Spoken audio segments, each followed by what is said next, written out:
local and national. Lest we be drowned out by the rising tide of noise here and there, allow me to run down how much ground we have covered in the course of the committee's 7 public hearings.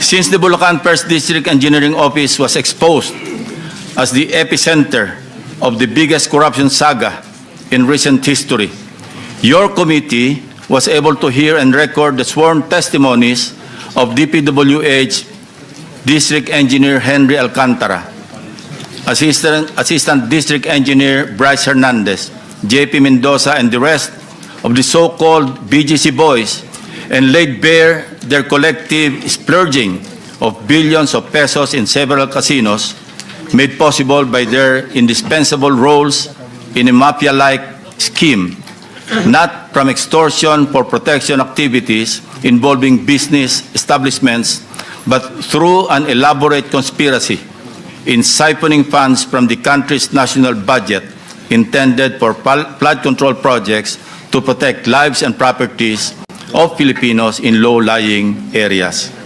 Then, there was former DPWH Undersecretary Roberto Bernardo. Your committee followed the money and paper trails through skillful research and questioning by our members, which revealed the deep web of in-house contracting, bid rigging, padded contract costs, and license renting. This scam was so systematic and brazen, resulting in substandard infrastructure and worse, ghost flood control projects. In the hearings that followed, the case of Bulacan proved to be a gateway, the microcosm of a much more complex and institutionalized plunder within the bureaucracy. Your committee became the program ng DOJ upang tumulong Leandro Legarda Leviste. peso contracts to severely undercapitalized firms. Modesty aside, but significantly, your committee paved the way for the implementation of landmark transparency reforms in our national budget process.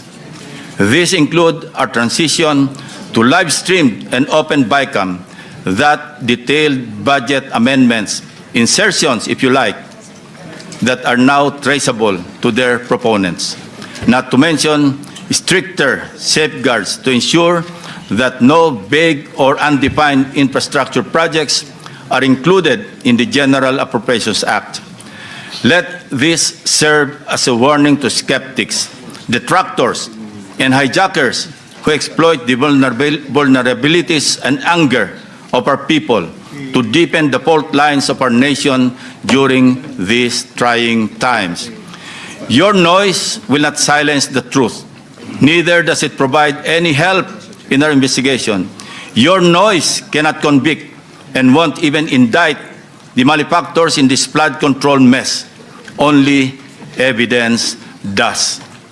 Para ipangalandakan ninyo na inutil at walang silbi ang Blue Ribbon Committee is not only insensitive to its members, but an insult to our fellow Filipinos who have consistently followed and monitored our hearings and participated in the trillion-peso march, the clergy, students, ordinary workers, and all concerned citizens who became aware and exposed to unbridled and systemic corruption, mainly made possible by the Blue Ribbon Committee hearings and the media, who serve as a powerful tool in bringing to the households, eateries, barbershops, etc., the details of each and every hearing of your Blue Ribbon Committee.